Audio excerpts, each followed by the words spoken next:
Good afternoon. During the declared emergency, Committee of Adjustment virtual public hearings are being conducted by electronic means through WebEx, an online digital platform, and streamed on the City of Toronto YouTube channel. These measures are necessary to comply with physical distancing requirements and in-person attendance limitations. This will be a virtual public hearing.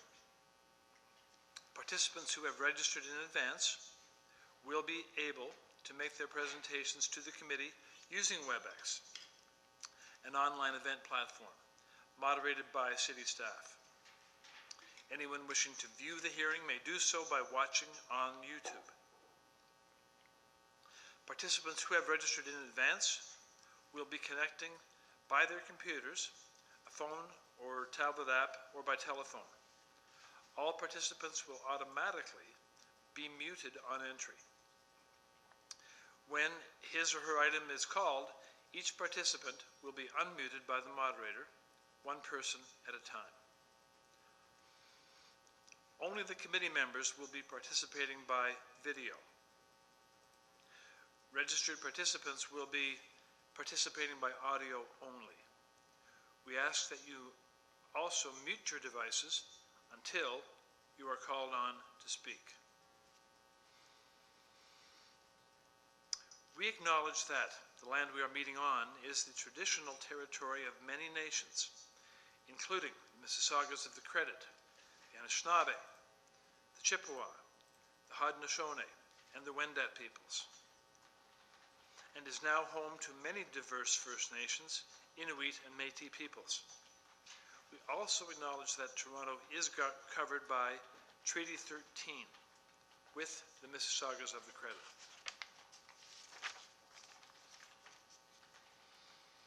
In accordance with Sections 45 and 53 of the Planning Act 1990 as amended, this meeting of the Committee of Adjustment of the City of Toronto is called to order.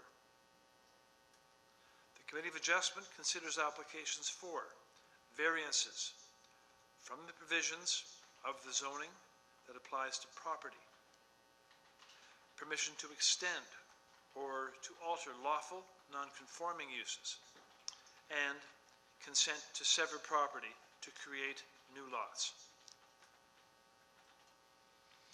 Anyone in attendance today who wants to receive a copy of the decision of the committee on an application must submit a written request for a decision by email.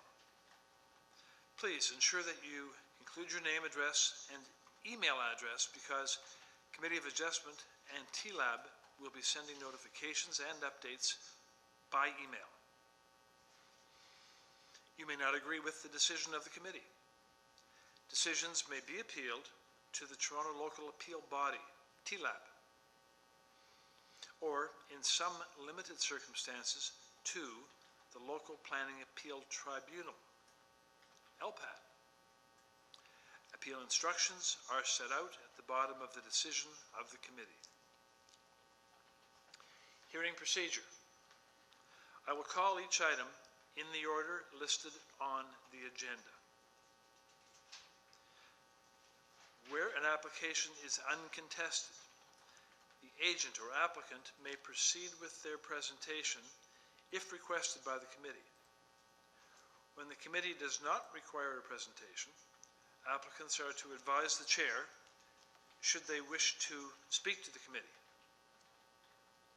The committee may ask questions and/or take the matter into committee for a decision. Each speaker, including the agent or applicant, will be given a maximum of 5 minutes to address the committee. I will comment when you are approaching the 5-minute mark. When addressing the committee, please clearly state your name and address. Please remember to confine your remarks to the matters outlined in the application. The applicant or agent will proceed first and may make a presentation to the committee. Please note that the committee may not entertain revisions to proposals at at the hearing today. The committee may decide to defer the application if substantially revised to ensure the revised application is accurate and that all those entitled to notice of the application are informed of the changes.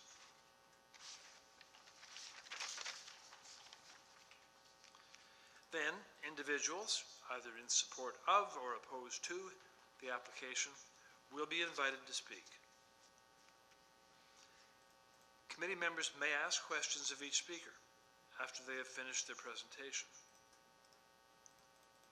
When all interested speakers are finished, the applicant or agent has an opportunity to rebut, but only those issues that were raised by the speakers. This will mark the end of the discussion. The application will then be taken into committee for a decision. So, Madam Deputy Secretary Treasurer, have you received any requests for deferral? No. Okay. Are there any declarations of interest by panel members or staff for items in this afternoon time slot? Yes, Chair. Mr. Reid. Item 29, 611 Gladstone. The applicant is an acquaintance of mine, so to avoid the appearance of conflict, I will excuse myself. Very good. 29. Thank you for that. Thank you.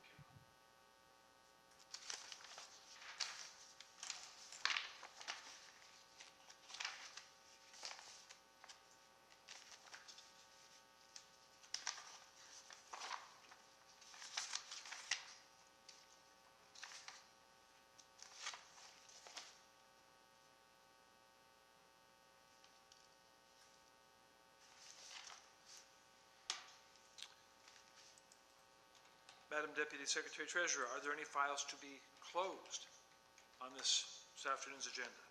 Yes, item number 32, 48 Ivy Avenue, file number A0858/20TEY.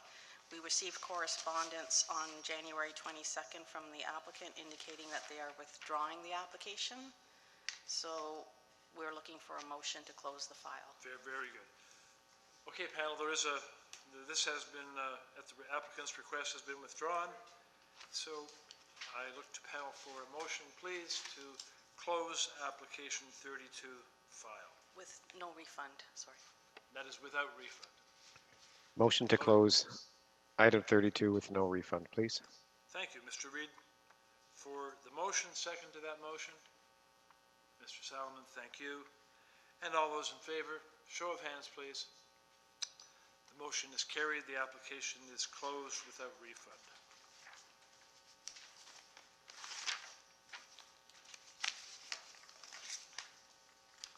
With that, we will begin our afternoon agenda. And do so starting with item number 22 on today's agenda, 90 Manor Road East.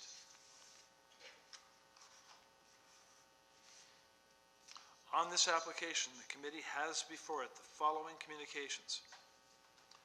The material submitted by the applicant. We have email correspondence from Transportation Services, from Permits and Parking Enforcement,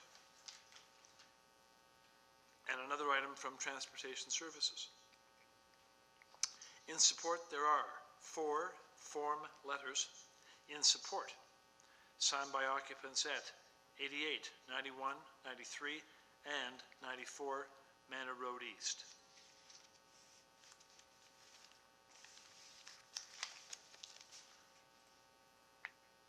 So good afternoon, applicant. Good afternoon. Please state your name for us. Christopher Xavier. I am with Men at Work representing the clients at 90 Manor Road. Thank you very much. We're hearing you clearly, but you're slightly faint, so please speak up a little bit. Okay, Alrighty. I'll confer with my colleagues on the panel. On number 22 panel, do we wish to hear a presentation? No. Does anyone have questions for the applicant? No. That being the case, I will look to panel, please, for a motion.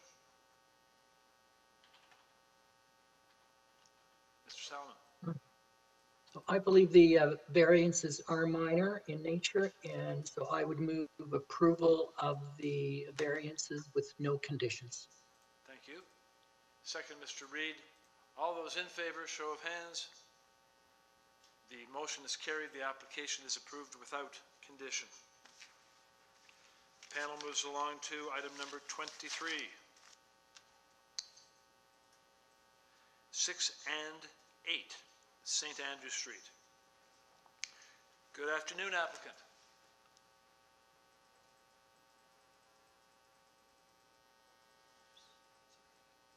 Okay, do we have Leo with us? Yes, good afternoon. Good afternoon. Please state your full name for us. My name is Leo Mastandrea. I'm the agent for the owners at 6 and 8 St. Andrew Street. Thank you very much. Okay, then, once again, panel, are you interested in having a presentation with respect to number 23? Or do you have direct questions for the applicant? No? Okay.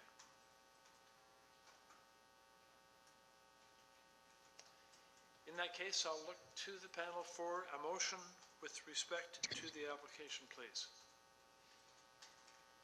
I'll put forward a motion. I think this is a straightforward application, just with internal changes to formalize, let's say, informal existing situation.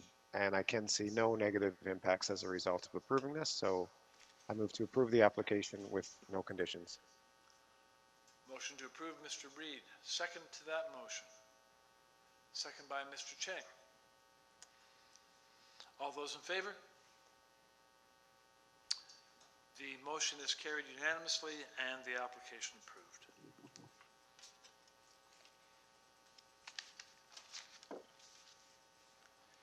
The panel moves along to number 24, 20 Rose Park Crescent.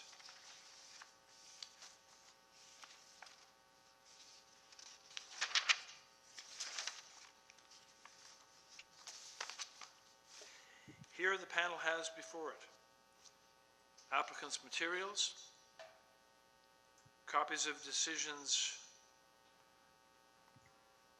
by the Committee of Adjustment from 2007 and 2019, which affect the subject property. We have email correspondence from Urban Forestry and staff reports from TRCA and Urban Forestry Ravine and Natural Feature Protection. For you, Mr. Chair, I've tried to reach out to Mr. Fern 2 times. There's no answer. I can try a third time. Let's do that, please. Yes. Thank you. Give me a moment.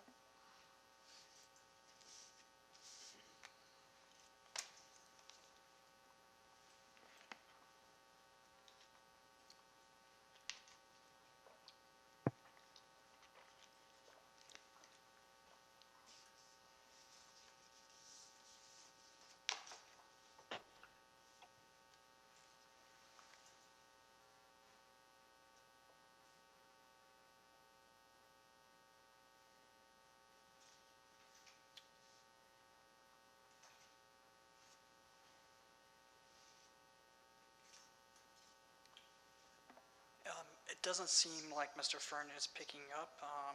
I've also tried emailing him. Do you want to come back to this file, or how do you want to proceed? Well, yes, let's do that. Okay. So, not being able to contact the applicant, we'll give it another try and come back to it in about half an hour. We can deal with it without the applicant being present, of course, but we'll give it a half an hour and see if attempts to communicate with him do succeed. In the meantime, we move to application 25.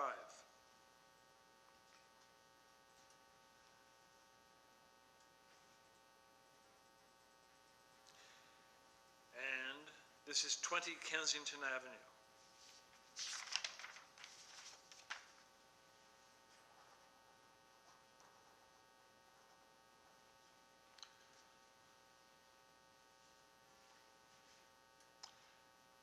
Good afternoon, applicant. Good afternoon. Good afternoon. My name is Ellen Vera Allen. I'm the architect for the owners. Thank you very much. Just stand by for a moment.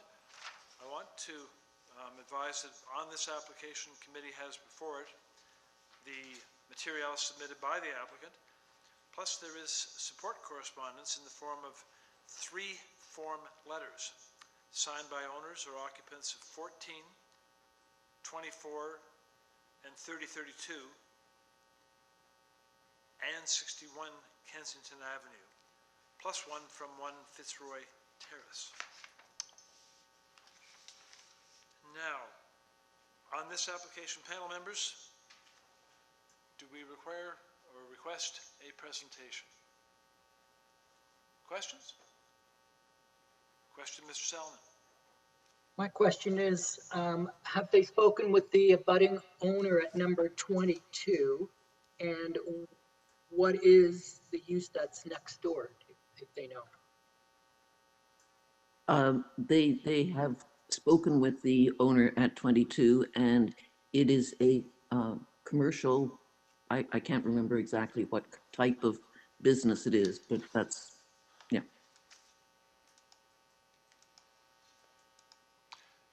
Okay, they've spoken, and what was the outcome of that discussion? I'm not sure if they actually responded, but they are not on particularly good terms with the neighbor.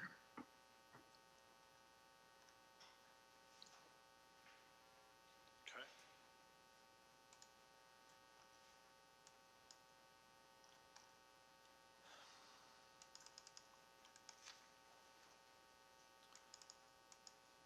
Any other questions? Well, in that case then, no presentation being requested, I'd look to the panel for a motion, please. I'm happy to move a motion. I think that this is legalizing an existing situation, and that we have no objections to it is a really good start. There's local support, and it's a very tightly packed neighborhood to begin with, especially in the rear of lots. So I think this is reflective of the pattern of development. So I move to approve with no conditions. Motion to approve without condition. Second to that motion. Oh, we have Mr. Salomon. So motion put forward and seconded to approve. All those in favor? The motion is carried unanimously and the application approved without condition. And panel moves along to item number 2657, Barton Avenue.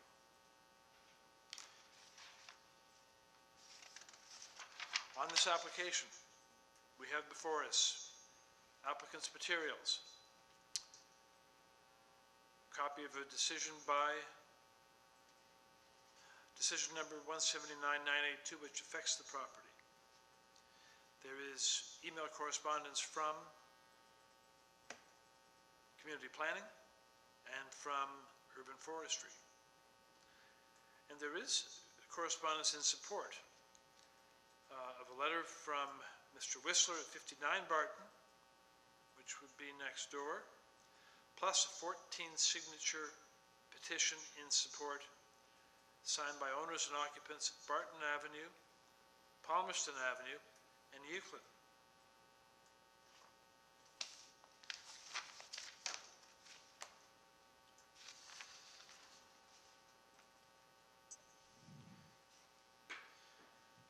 Good afternoon, applicant. Yes, good afternoon. It's Werner Cram here. I'm the agent for Carol and Chris Chen. I'd be glad to answer any questions you had on it. Thank you very much, Mr. Cram. I'll see if what the panel would like to do. Panel, are there questions for the applicant? Anyone like a presentation? No? No? Don't appear to? In that case, we can entertain a motion, please. So I think the variances are minor, and that the development is appropriate. And so I would move approval of the variances subject to urban forestry condition number 2. Thank you very much. Motion to approve by Mr. Solomon. Is there a second to that? Second, Mr. Reed.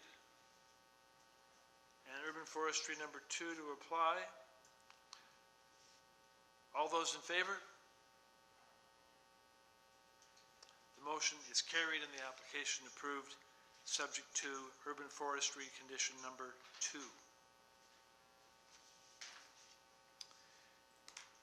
As we move to item number 27, the committee has before it the applicant's materials. Copy of a Committee of Adjustment decision from 2019, which affects the property.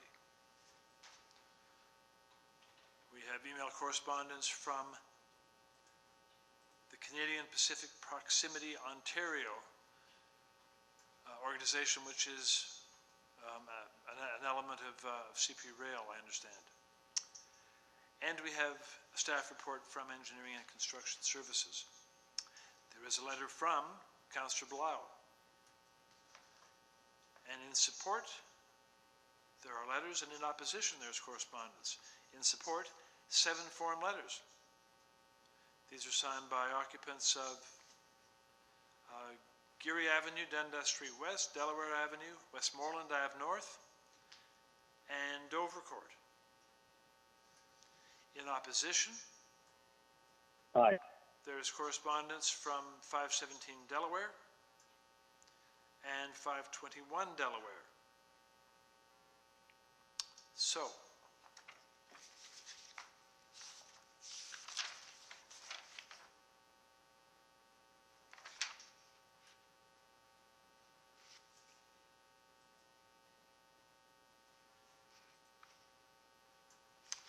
okay, so, but in terms of those registered to speak, moderator, is just the applicant? I believe it's just the applicant, yes. Yeah, okay. So only the applicant is registered to speak. Good afternoon, committee chair and members. Edward Lee here representing the owners. Thank you very much, Edward. Panel members, would you like to have a presentation or questions to the applicant? Please, Mr. Solomon. So I understand previously it was permitted to have a home occupation here. And so is the new use that's proposed is not considered a home occupation. So what would restrict this use from essentially having no connection with the occupants of the house, and that there's a separate private business operating at that building? Maybe a little bit of quick background on this project would help.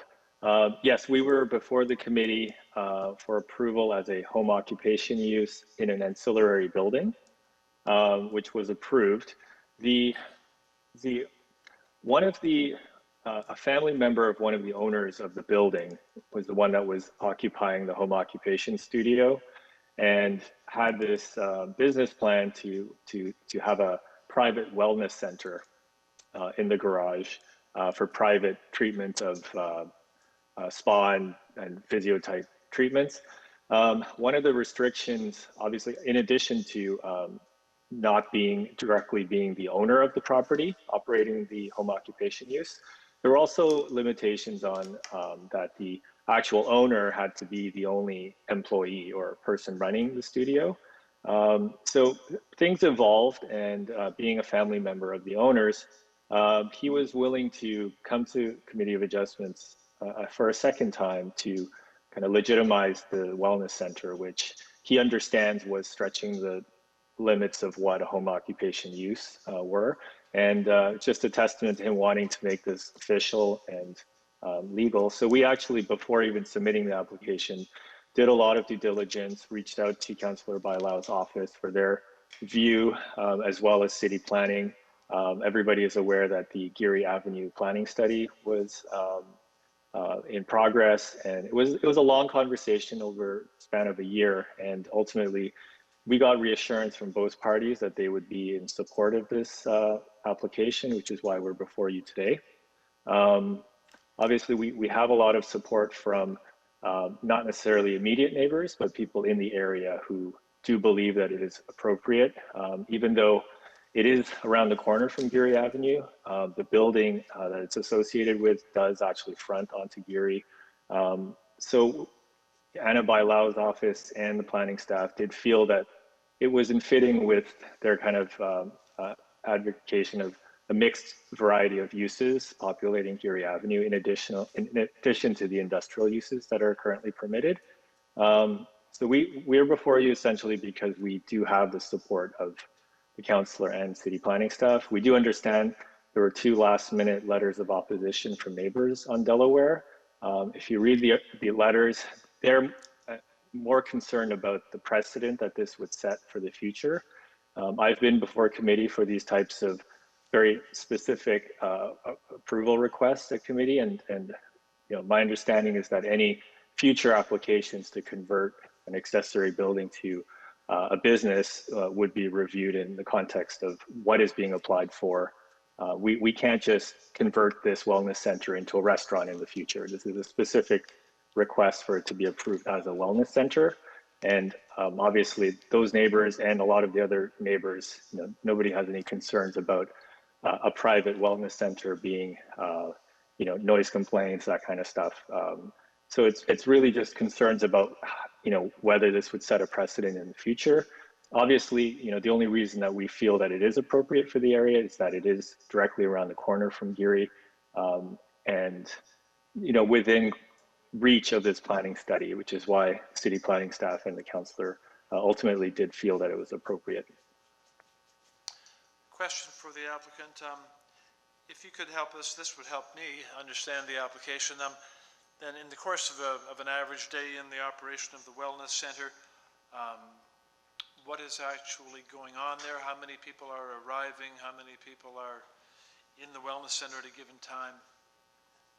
Well, there will be 1 employee working there.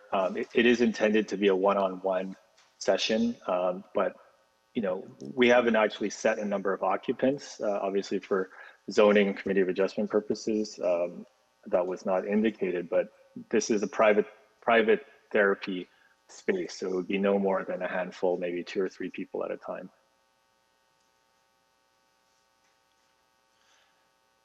Okay, so 2 or 3 people at a time. So you've determined, or your sense is that parking is not an issue with respect to traffic coming and going? No, most of, and attested by all of the letters of support from not immediate neighbors, but people in the area who actually do already come to this location and would like to see this officially approved so that it can be a fixture in a neighborhood for anyone, you know, requiring wellness therapy. Yes, I did note those letters. A walking note, yes. Yeah, people living in the neighborhood who were very supportive and who obviously would probably be walking to their appointments. Yes, that was the intent, yes. Thank you.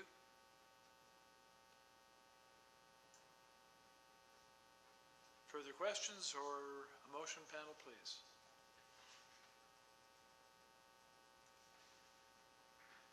I'm happy to bring forward a motion. I think that the application is minor, and particularly given its context immediately adjacent to Geary, which has an extremely diverse mix of uses, and this being a stone's throw from there. I know some of the neighbors had concerns about parking, but Geary's right there, and there's always parking on Geary. So I don't see this again as establishing a precedent. It's very situation specific. So I move to approve the application with no conditions. Thank you. I believe there's engineering conditions.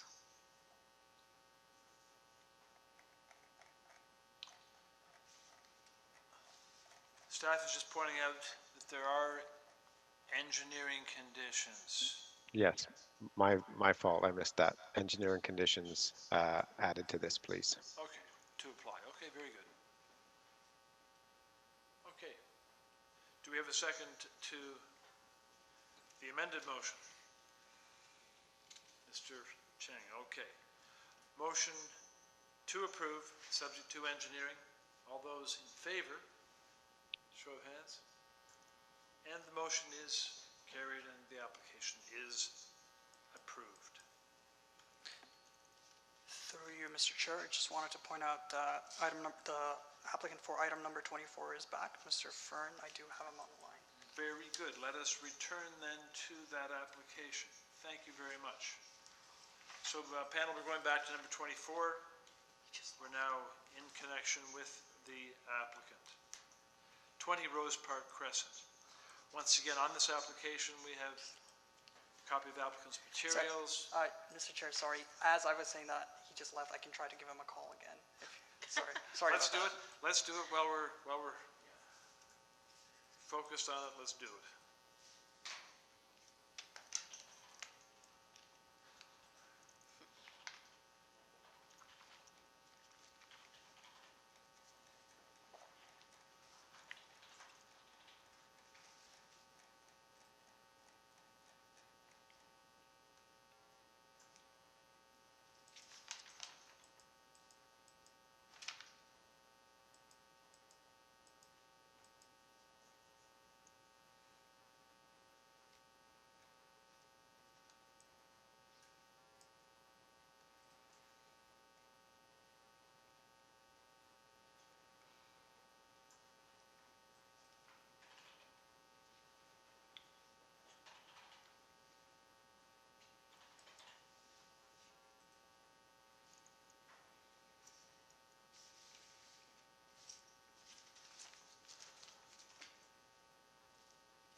Okay, well, we know that he's trying to connect.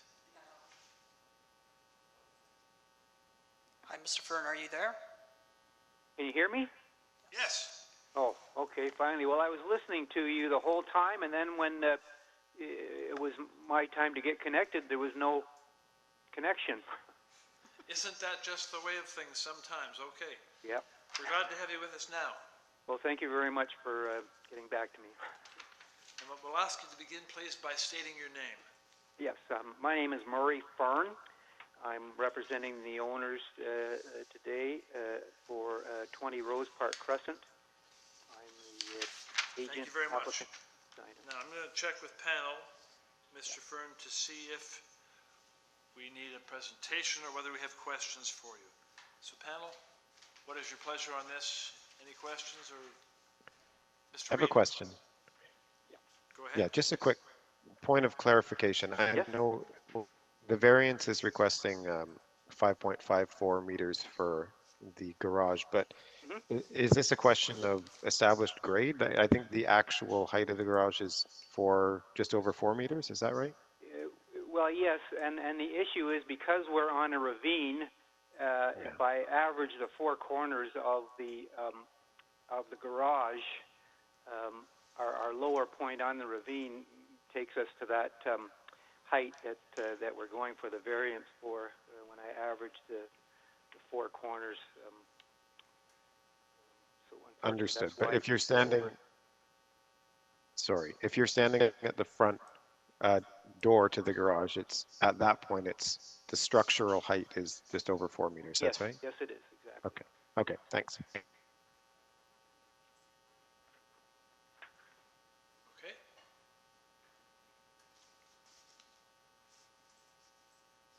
All right then, panel. Can we entertain a motion, please? Yeah, so I believe this is extremely minor and almost technical in nature, and so I'll move approval of the variance with no conditions. Thank you. Motion to approve, seconded by Mr. Reed. All those in favor? Motion carried. Application is so approved. Thank you, Mr. Fern, for your patience. And we return to number 28, 810 Manning Ave. On this application, the committee is dealing with the applicant's materials. There is a cover letter from Cindy McPhee, who's the agent. And there is a staff report from Urban Forestry.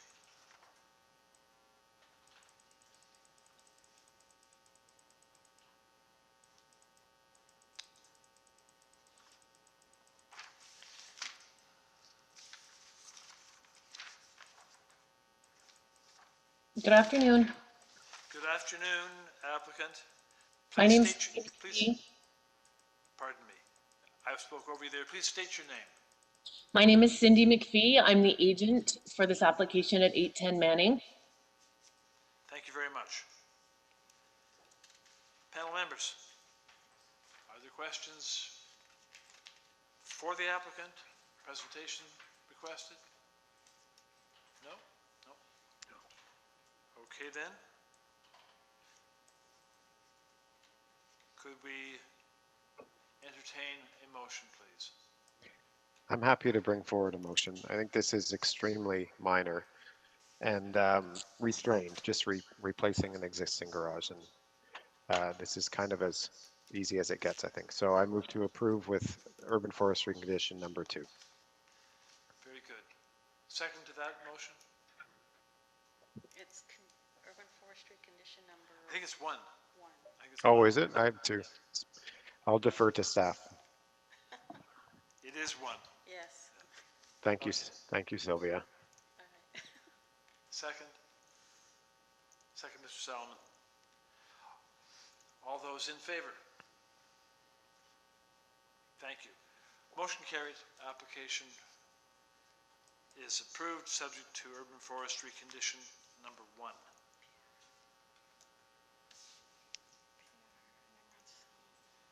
And we move along to number 29, 611 Gladstone. We've got the applicant's materials. We have a cover letter from Grant McEachern, the agent. And we have correspondence in support and correspondence in concern. 2 form letters in support signed by owners or occupants of 609, 613 Gladstone, along with 297 Manning.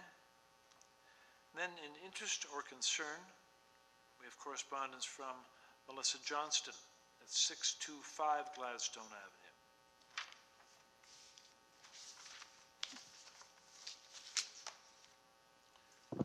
Okay. Good afternoon, applicant. Good afternoon, Grant McEachern speaking. Hi there, Grant. Thank you. Grant, Thank you. You'll have 5 minutes to present your application to the panel, and you may proceed now, please. Great. Well, thanks to the committee for hearing this. Much appreciated. Yeah. So the big picture on this home is that it's the owner is a single father of 2 very growing boys. It's his family home and investment, and is looking to expand the home to fit what he's seeing as a long-term lifestyle for his boys, to give them a little bit of extra space, especially now with the study from home, and himself a bit of a refuge from the boys on the 3rd floor. So what we've looked at is the existing home has a sunroom at the rear that's a little bit over what's currently the allowable depth. We're proposing at the rear a 2-story addition, not 3, and it will extend. If you notice, the first variance request is for an extension of the depth, like a reasonable footprint to recreate that sunroom, and just from like a living space for furniture inside, came up with about 12 feet. That puts the depth over to 16. If you consider the existing sunroom, it's only a 1.13 5 meters beyond the existing sunroom and still back. It's less than the neighbor to the south, their rear wall of their one-story bump, and similar to a few other houses further south on the street. So we think the depth is reasonable. We've also, on that extension, only gone, like I said, 2 stories, not 3. So it's to reduce the mass by stepping it back. And then the intent is just to go to the allowable 3 stories in part of the attic, not taking the full attic. The front half will remain, so the street facade and experience will be similar. And it's also stepped back, so there is a terrace at the top, you know, to be able to have some views and enjoy a morning coffee on the deck. And the roof line, we've developed a roof line that is very low profile, less than the allowable height for the roof. A low profile roof that, just, there's no guarantee, but, maybe the neighbor would like to mirror that, next year or 20 years from now.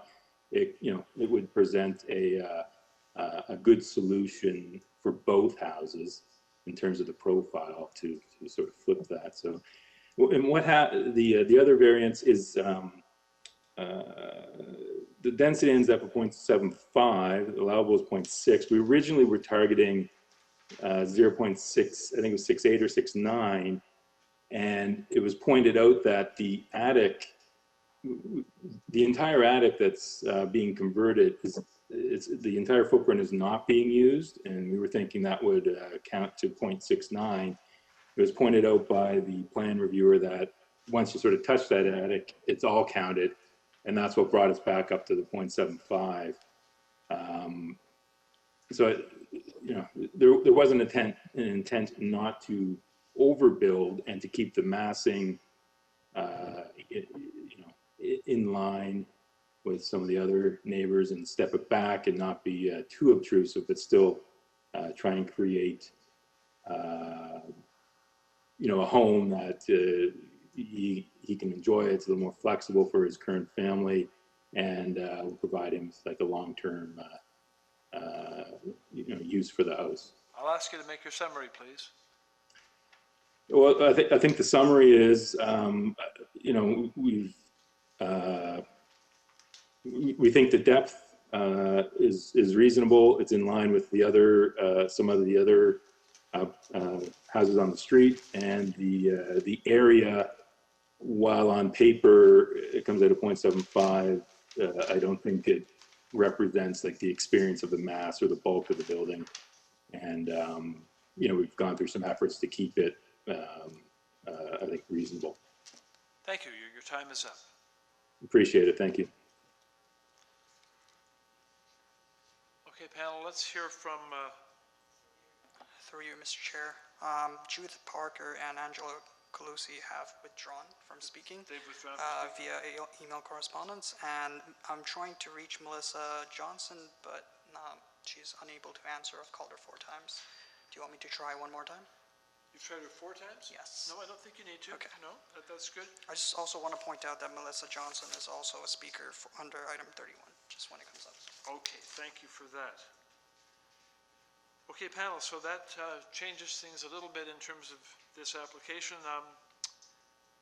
The 2 parties that were registered to speak are both unavailable to do so. So we will be deciding this application with the information we have so far. So I will now open up questions by the panel to the agent on the application. Panel members, any questions you have of the agent? Yes, go ahead. So to the agent, I have a question first about the roof. When you look at the elevation drawing at the rear and the side, I'm trying to understand what's happening with the roof, and it seems to protrude beyond the wall of the 3rd floor. Yeah, if someone wants to bring that up, you're talking about the east elevation? Yes. So in that drawing that I see on the screen, the left side, that's an eaves overhang to provide, proper protection to the wall below. I'm a big fan of mitigating water damage. So it's really to, I don't know the number offhand, but it looks like maybe 12 or 14 inches to really just for shedding water. Water come into an eaves trough and then direct it down to grade. So sorry, I'm not sure if that's the east. I guess I'm looking from the rear where you, on the third story, you've got a, like a balcony and then a roof on top. Yes, yeah. I think I understand. Yeah, if you look, if the, whoever's in control of the drawings, thank you, can go to, yes. You're talking about the top right? That's correct. Yeah, okay, so really that's a sunshade for the window. So the upper window, we pulled the roof just 3 feet past, instead of maybe 12 or 14 inches for like an eaves. I've just cantilevered it 3 feet to allow for, protection from rain at the door, a little bit more sun shading because he is a little bit higher, so to protect, summer sun coming into the larger glass he has there. And, you may just put a chair underneath there and he can sit out in a soft rain and still enjoy his deck or something. So it's acting, the roof is acting as like a sun and rain shade as well. I see. Just to follow up this question. So if you scroll up to the first page with the 3D sketches that you've made, that's the one. So I was comparing this to your side, your south elevation. I'm glad that you labeled the datum and mentioned about what is the permitted height and what is the proposed roof. So the whole black siding roof is basically empty inside. You're just trying to create an architectural feature with an overhang. Yeah, okay, yes. Yeah, I'm not the ceiling because. Pardon me? So it looks like, I mean, just looking at this 3D view, it looks like your top of ceiling is on the underside of this black roof. Correct. So the roof structure, the proposed structure that we're looking at is we'll probably go with a pre-manufactured wood truss, easy, quick to install, provide the profile to shed water, and provide, an R60 insulation up there. Right, so it's like a hat on your head. Exactly. Hang a bit. Okay. Cap, you got it. Okay. Like I said, the intent was to have a technical solution as well as something that, still keeps it a little bit lower and not, to the maximum. Right. I didn't see the need to do that. Right. Okay. And is it like a tank? If I look at above, is it empty inside? Is that a parapet on the side or is it an empty box? Is there a parapet, on the top of the roof? Yeah, so I'm still talking about this black roof. Yes. I mean, it's very unusual, let's be honest. Not a lot of people would ask for variance without increasing the ceiling height, but building a head on top of a house.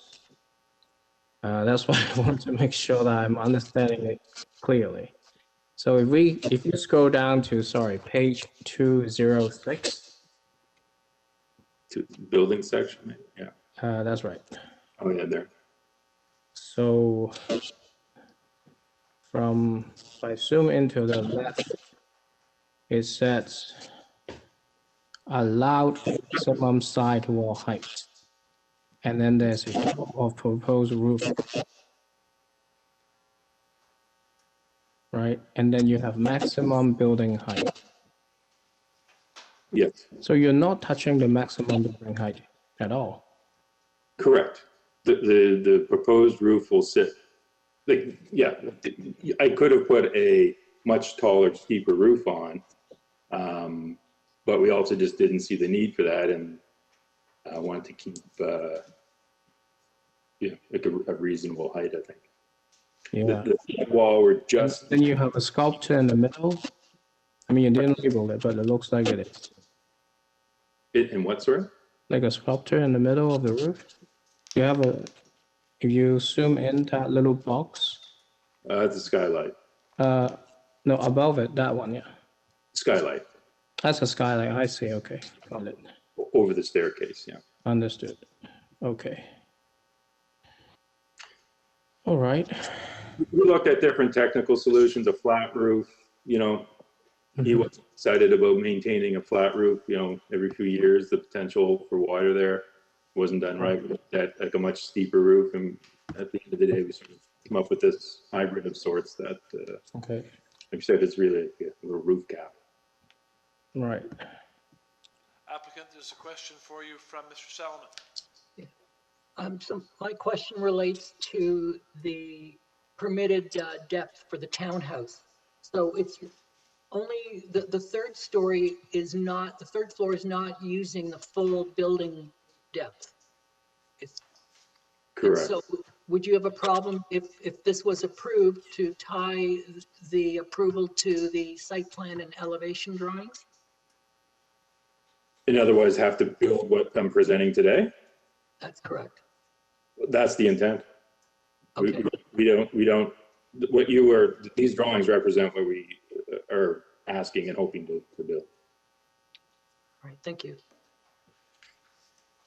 Okay, then panel, for your information, one of the persons who was registered to speak on this application, Melissa Johnston, was unable to join us, but she had written a letter in advance. And just for your information, the thrust of her letter actually relates to issues beyond the scope of the panel. Sorry, Mr. Chair, through you. It was Judith Parker and Angelo Colosi who had provided the email correspondence. Well, we also have a letter from Melissa Johnson.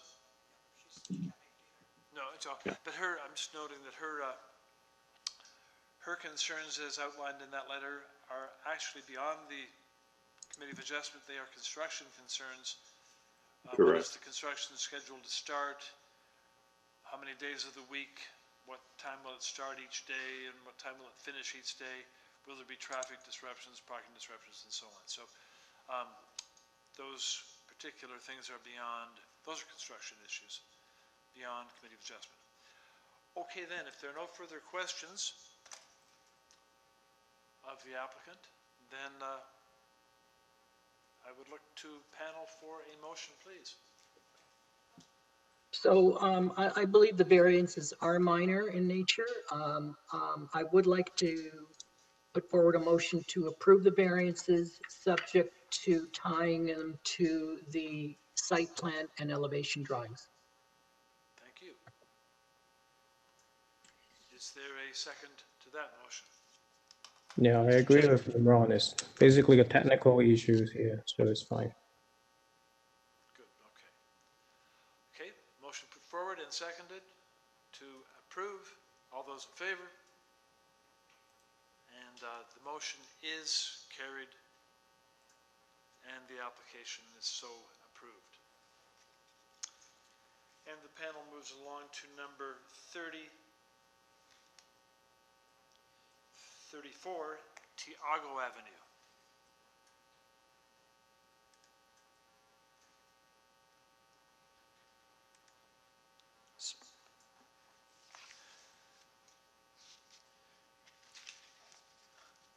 And on this application, good afternoon to the applicant.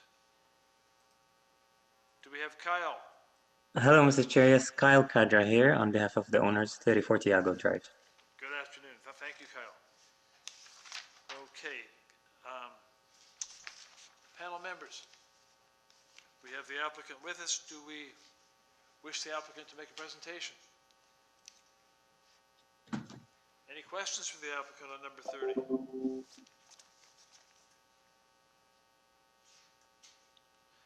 In that case, I'll look to the panel for a motion, please.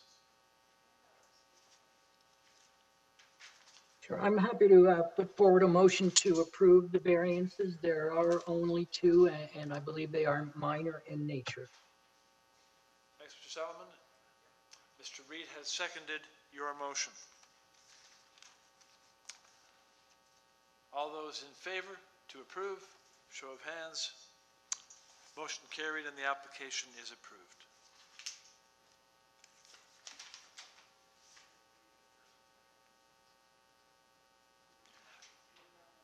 Nimrod, and second, Peter Reed. And we move along to number 31.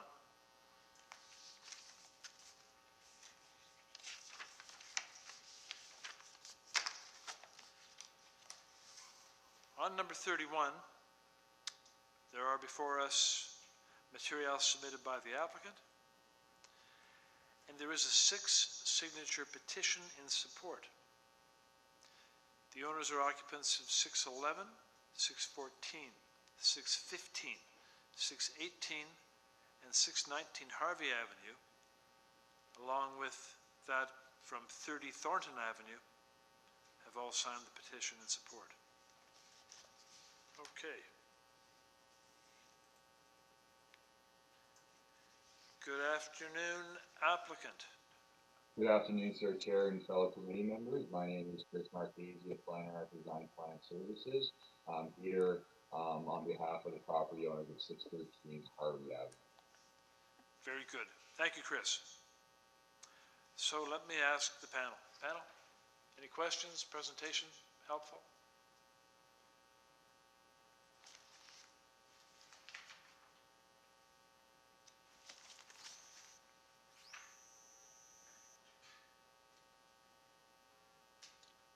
I have a question for you, applicant. I did note that your height variance is significant. 8.5 is allowed, you're asking for 10.53. Could you tell me, please, what are your interior ceiling heights, first floor and second floor? Through you, Sir Chair, that's not the overall building height, that's just the exterior main wall building height. The overall building height for this zone of this property is 11 meters tall. 3 stories are permitted maximum building height, or stories that are permitted in this zone. On a flat roof design at 10.93 meters in height. Chris? Yep. Chris, pardon me for interrupting you, but your voice is clear, but it's faint. Could you speak Sorry. a little louder, please, or closer to the mic? Yeah, is this better if I talk a little bit louder? Yes. Okay, I apologize. Sorry, Chair. I'll start again just so the committee members could hear me. What I was trying to say is that the variance is for the exterior main wall height. It's not for the overall building height. And in this zone, the overall building height for a flat roof and a sloped roof are the same. In a lot of instances, you'll see 2 different numbers where the main wall height for a flat roof is lower. Due to a flat roof design, the overall building height is basically going to be the same height as the exterior main walls, as you can see on the elevations, other than the 0.5 meters that's there for the eaves.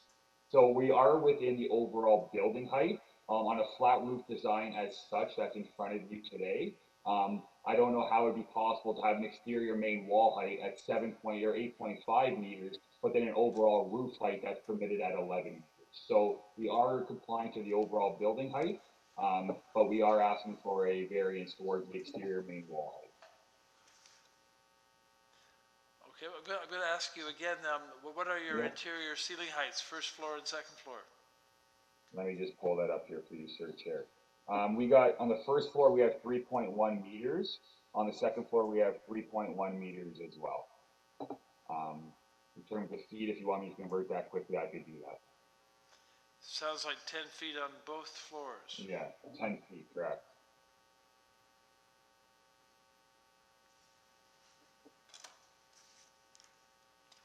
Any other questions for the applicant?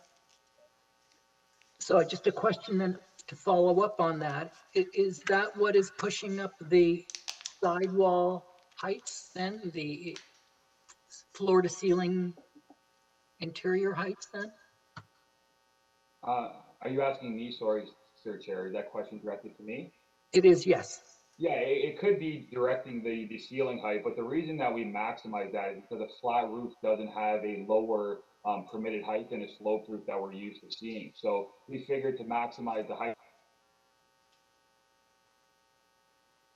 maximize the ceiling heights for this design, make it more desirable for the individual or the family living in it while still complying to the overall building height. I just want to reiterate that I think that the exterior main wall height is more purposeful toward the sloped roof design. and comparing it to a flat roof maximum height, once again, I don't know how you can have a maximum height of 11 meters, but then an overall exterior main wall height of 8.5 meters on a flat roof. Well, yeah, my concern about the height is that, not so much the interior as the exterior. We're on a street that I understand is in transition, but it's still about 50% the original homes, which aren't 2 stories, they're bungalows. So you've got still about half are bungalows. And so when we come along with new build, we understand it's going to be larger. But through you, Sir Chair, 560 and 558, which is basically abutting the property to the rear, just on the block to the. I'm sorry, I am having trouble hearing you. Sorry. I can't. The 560 and 558 Marin, which was approved by the committee in 2018, which is basically abutting the subject property to the rear, was approved with exterior main wall height of 10.84 meters. Without an overall building height. So it's almost identical to what's being proposed here today. And that's just right there on the other side, not immediately abutting, but one to the north, correct? I'm talking about your application, yeah. But I'm just saying that there's, and new builds are, there's other examples in the area. We have exterior main wall heights of 11 meters, 10.7 meters, 10.48 meters. So there's definitely transition in the area. Like I said, we're not asking for an overall building height. We are asking for a variance to the exterior main walls. The height that is proposed and the massing that is in front of you is permitted as of right, because we're here to talk about a flat roof. And like I said, I just don't know how we're able to accomplish an 8.5 meter exterior main wall height with a height that is permitted at a maximum of 11 meters. We're allowed to build a flat roof at 11 meters. I don't understand how we can have an exterior main wall that's going to be 2.5 meters shorter than what's permitted as of right on the overall building height for a flat roof design.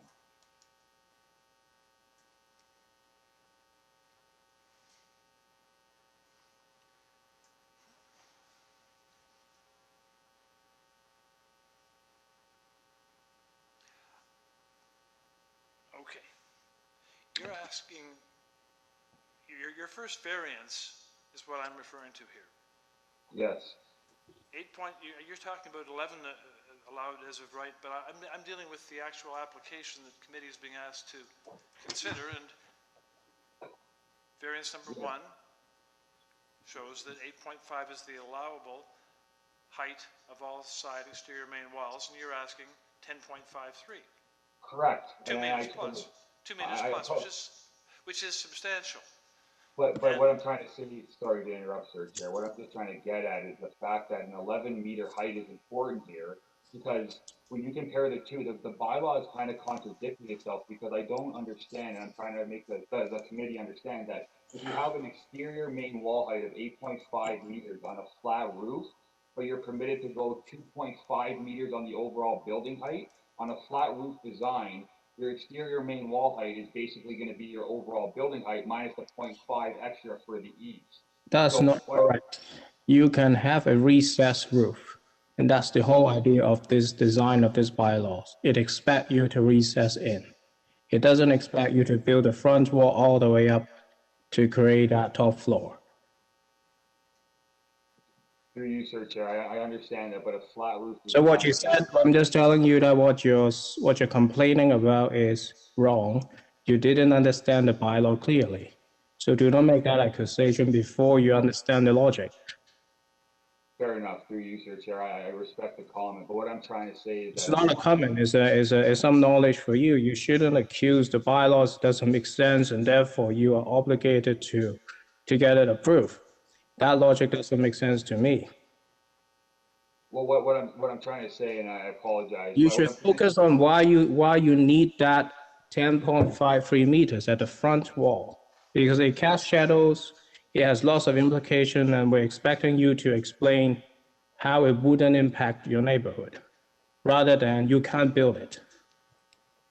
Understand, and to that point, through you, Sir Chair, our justification is that the height is permitted at 11 meters. So the thought process behind that was to maximize the building height with a flat roof, since there was no discrepancy between the sloped roof and flat roof maximum height. So we figured that we can maximize the height through a flat roof while being under the permitted as of right, while increasing the exterior main wall. Second floor.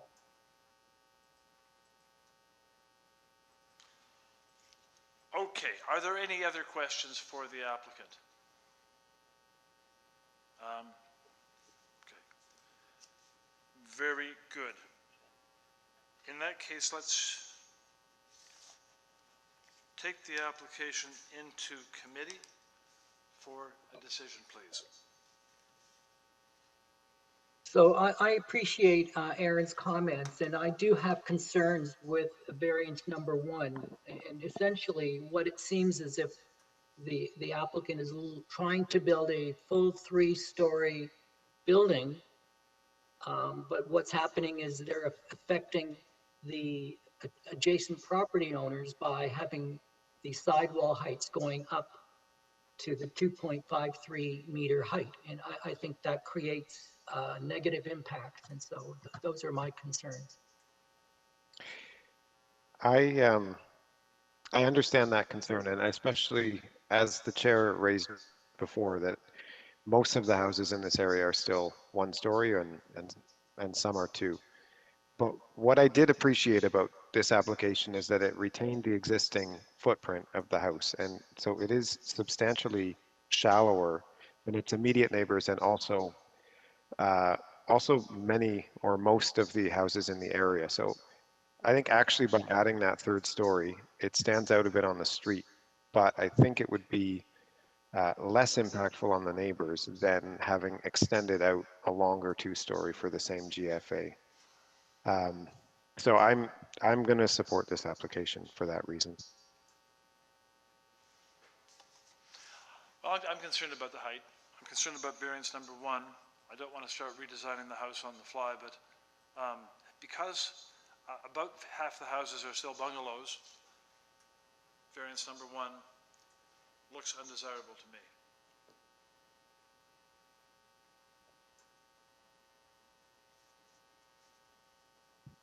I've been looking at the site plan as well, and by the house itself doesn't look that big. I mean, like I said, the bylaw is expecting you to kind of reduce the height at the top floor so that you don't cast a shadow to your neighbors, and creating such a strong face along a small road. And this kind of design is usually more appropriate on a major road like Queen Street, King Street, that kind of, major arteries. For the small road like that with 3 stories right at the front, there's a huge impact on the streetscape. And it looks like the density in this area that I've been looking at is, I wouldn't say it is, I mean, it will be a very new and one of a kind of development. It wouldn't be something that fit in the context of the moment.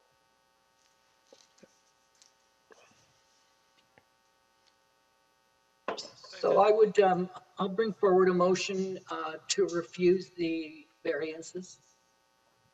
Motion to refuse by Mr. Salomon. Is there a second to that? Second by Mr. Cheng. All those in favor of the motion, show of hands.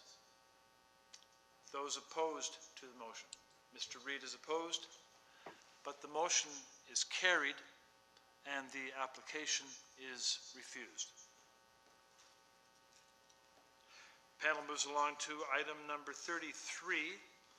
That because item number 32 has been withdrawn and closed.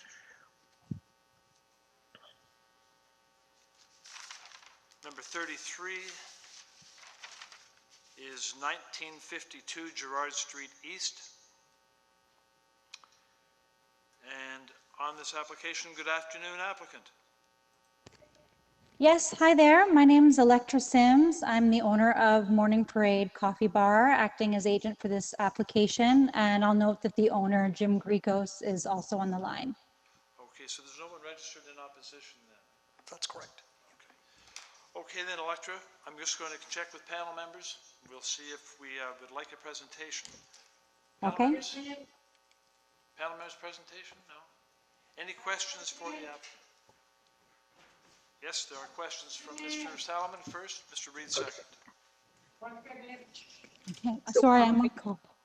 I noticed that, you know, you indicated that there's probably based on the Electra. table, just based on the number of tables, you could have up to 15 people in the patio. Well, if it was like a stand-up gathering or party, there could be a lot more people. So how do you ensure that what happens, what's going on in that outdoor patio at the rear doesn't turn into a large gathering that gets loud and could affect the adjacent neighbors? Yeah, I mean, it'll be very simple for my staff and I to keep watch of the patio area. Especially right now, we have to, of course, be mindful of gathering sizes, making sure we don't have too many people in close quarters. So from a day-to-day like coffee shop operations perspective, it'll be very easy for us to just make sure that if people are on the patio, that they're using the tables and not, it's not meant to be a standing room. But just to add to that further, events are not part of our business model, so we wouldn't be holding events in the patio that would be standing rooms. So it would just be sort of that day-to-day we need to keep an eye on.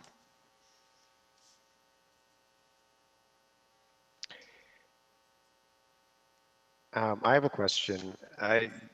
You had quite a strong level of support from the neighborhood, but also some concerns brought up. And I noted, I think you said right now your business goes till 4 p.m.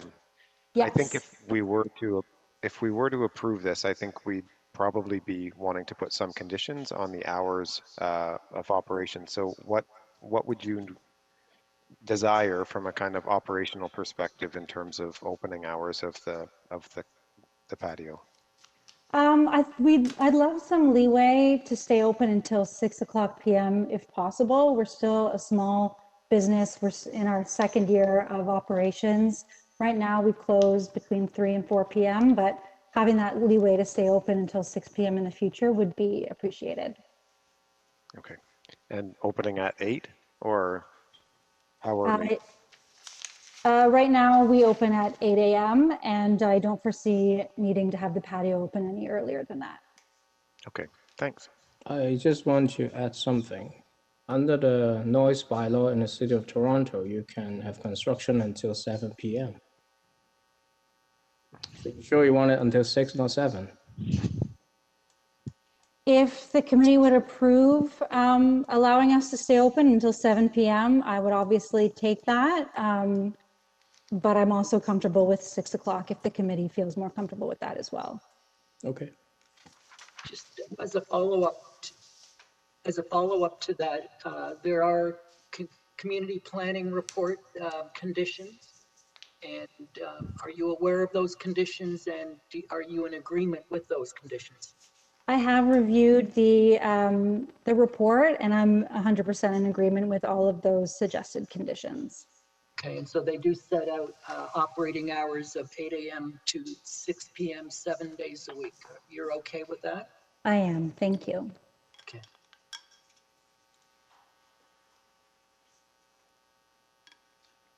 Okay, panel, I'm just going to point out that we have, well, we don't have any speakers registered to speak. We did receive opposition correspondence from nearby houses, nearby residents who talked about, they were all on the same theme of noise coming to houses that are quite close by. So just have that in mind that there were three such letters expressing concern about noise into the evening. Okay. Any further questions on this? No further questions of the applicant? Okay.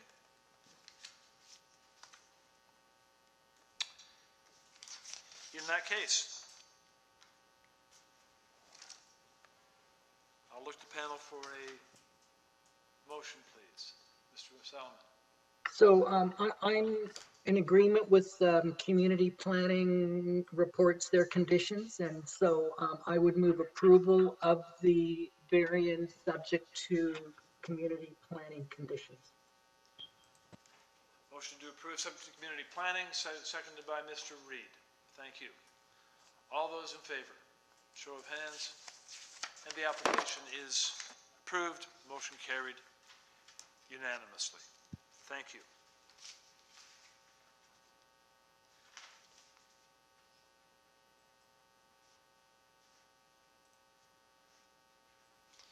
And the panel moves along to item number 34.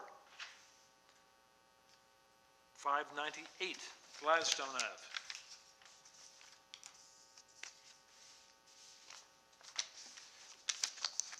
On this application, we're dealing with the applicant's materials. We have a covering letter from the agent, David Smith. We have Committee of Adjustment decisions from 2014, 2012, 2016, and 2017, affecting the properties at 477 Gladstone, 712 Gladstone, 698 Gladstone, and 714 Gladstone. We have correspondence of a variety of types. There's one form letter in support, signed by owners and occupants of 600 Gladstone. There is correspondence in interest or concern from Melissa Johnson, 625 Gladstone. And we have correspondence in opposition from 596 Gladstone, from Cheng Wei and Hongzhou at 596. Registered to speak today, we have the applicant, and Melissa Johnson is registered to speak, but we're not sure. That's correct. I tried to call one more time, and she didn't answer again. She was registry, I think, in support. I think her registration was in item number 29. Yes. We were unable to reach her, and I tried again. Same thing. On 29, she had construction issues that she was concerned about, so I will check her correspondence on this application to see what the nature of it is. And, but we can go forward to the applicant. Good afternoon, applicant. There we go, sorry. Good afternoon, Mr. Chair. Members of the committee, my name is David Smith. I'm here representing the homeowners at 598 Gladstone Avenue. Thank you very much. Very good. Panel members, we have the applicant with us on the line. Questions, presentation? Question from Mr. Salmon. If we can put up the site plan.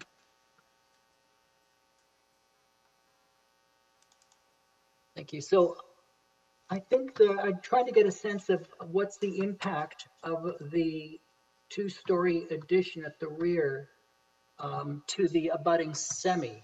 And I had the impression that this extends about 5 meters beyond the abutting semi. And if you can just clarify that.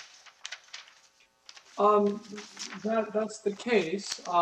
The addition is about 5 meters or so. You can see the dimension if you scroll up just a bit, Graham. It is, yeah, or there as well. It's worth noting, if you could switch over to the location map, just for more of a context on the overall neighborhood. Number 602, which is 2 houses above, comes in at about 18.5, almost exactly, 18.48. And if we look down Gladstone Avenue, we can see that the vast majority of properties fall in this kind of length. And I think that the logic behind it is we've got longer, deeper lots that can sustain it. And a lot of these properties have rentals in the basement. So we've lost some of that usable space that we try to get back on the back of the building. I apologize because I haven't actually answered your question. The impact, I think, is what you would expect in the sense that there will be some build out to be on the neighboring building at 596. Although it's unfortunate, I think that ultimately 596 will likely do something similar. And again, considering the overall depth of these lots, there's substantial extra green space and backyard to offset this projection. Okay, thank you.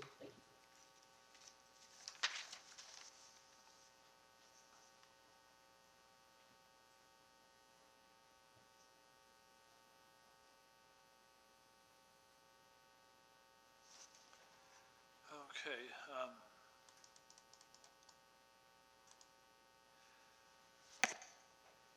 So from the, I'll just bring this up with the applicant, please. Applicant, there were letters from the residents at 596, and the concern was the same in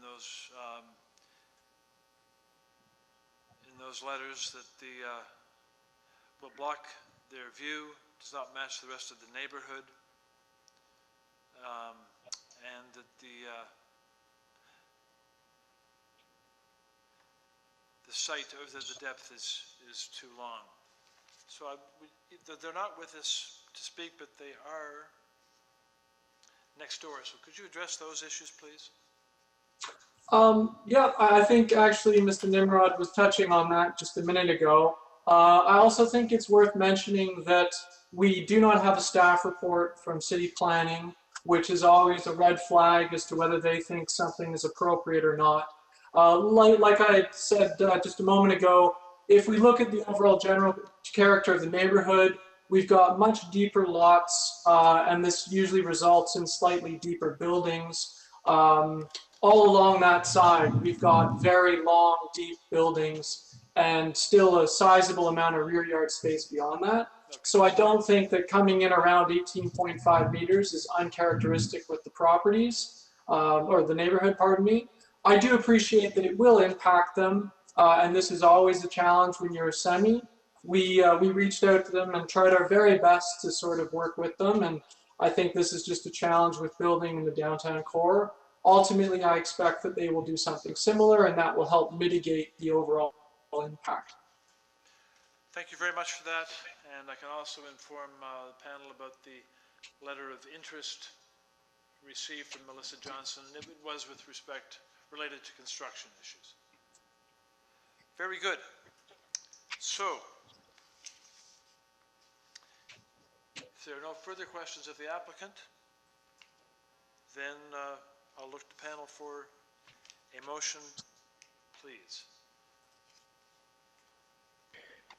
I'm happy to bring a motion. I think looking at the variances themselves, they're all quite small, and even the depth issue, which I think has been top of mind for us, is just 1.5 meters past what's permitted. And I do agree with the applicant in terms of the general pattern of development in the area. This is one of the shorter houses, and this actually brings it more into line with what's expected and what's happening in the area. So I move to approve this application with no conditions. Thank you, Mr. Reed. Second to Mr. Reed's, Mr. Cheng seconds. All those in favor? The motion is carried. The application is approved. And the committee moves on to our final agenda item for the day, number 35, 35 LaScelles Boulevard. On this application, we have before us copy of the minutes of the 15 July 2020 public hearing, applicant's materials. There is a covering letter from Brendan Wong. There is staff report from Urban Forestry, and we do have correspondence in support from Graham Boswell and Holly Reed at 109 Imperial Street. So good afternoon, applicant. Good afternoon. committee. This is Brendan Wong, and I am the owner of 35 LaScelles Boulevard. Could you state your name, please? Yes, Brendan Wong. Brendan Wong. Okay, Brendan, thank you. Very good. There's no one registered to speak in opposition. So, panel members, would you like a presentation? A question from Mr. Salomon. So this was deferred in July of 2020. Can you just tell us what has transpired since that time? Yes, happy to. And it is why I am presenting myself instead of my agent. Essentially, at that presentation, the committee was left with the impression that I had not consulted my neighbors, when in fact the opposite was true. I had actually gone 5 months prior and attempted by phone, email, and in person, including a socially distant meeting at my place, to engage them with respect to the application. The variety of objections were raised at the hearing in July, which I was not aware of prior to that time. And therefore, I asked for a deferral, I took those into consideration, and I amended my plans and resubmitted them for today's hearing. And so can you explain what has changed? You've made revisions, changes to your plans? Yes, so the concerns that were presented were related to sort of privacy and length and shading. So last year I was seeking 6 variances. I have abandoned 3. And of the 3 variances that I have abandoned, the first was I was seeking a variance to the setback from the north and south lot lines. This related to the balcony on the top floor and the deck. I'm no longer seeking these as I have reduced their dimensions. Second, I was seeking a height variance for the 3rd floor study. Given objections around both aesthetics and size, I've removed this variance by removing those walls from the plans. Instead, there will be a hip roof instead. Third, I was seeking a depth variance, but since I have reduced the length of the addition, so this is a 2-story addition and a 3rd floor addition, or 3rd story addition, but since I've reduced the length, that variance is no longer being sought. To address concerns about privacy, the new design includes opaque barriers on the north and south sides of the balcony. I also point out the eastward view of the balcony is obstructed by the peak roof on the addition, which rises 2.48 meters above the floor of the balcony. So there's no real downward view from the balcony at the top. It's really there because I'm required by the fire code to have a second egress from the 3rd floor study. So it's a narrow balcony where I have basically enough space to put a desk out and read in the summer. Of the remaining 3 variants that I have kept, 2 have been reduced. I was seeking a variance of 0.68 in July. I am now seeking a GFA of 0.669.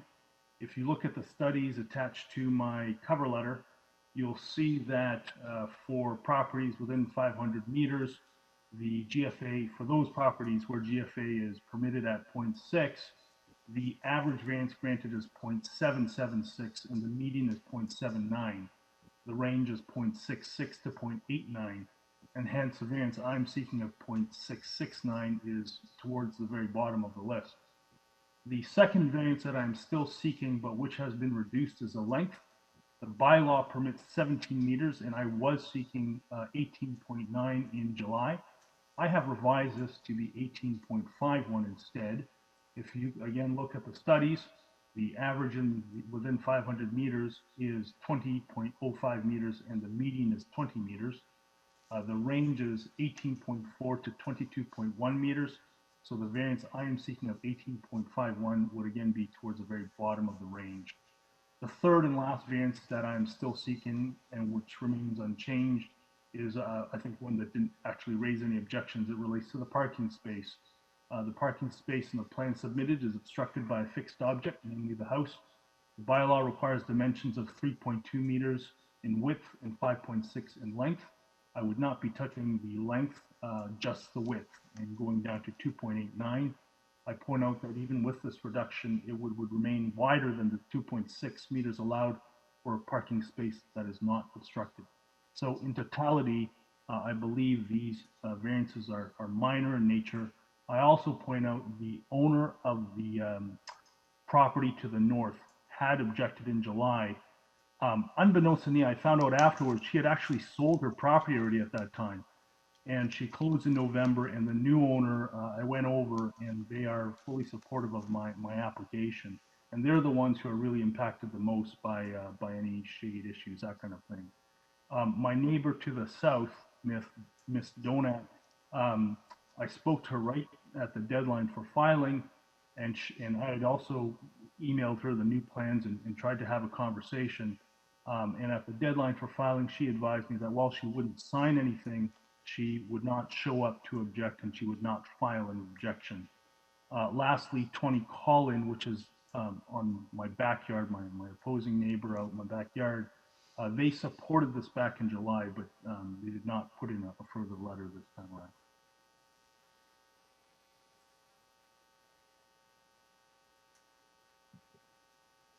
Thank you.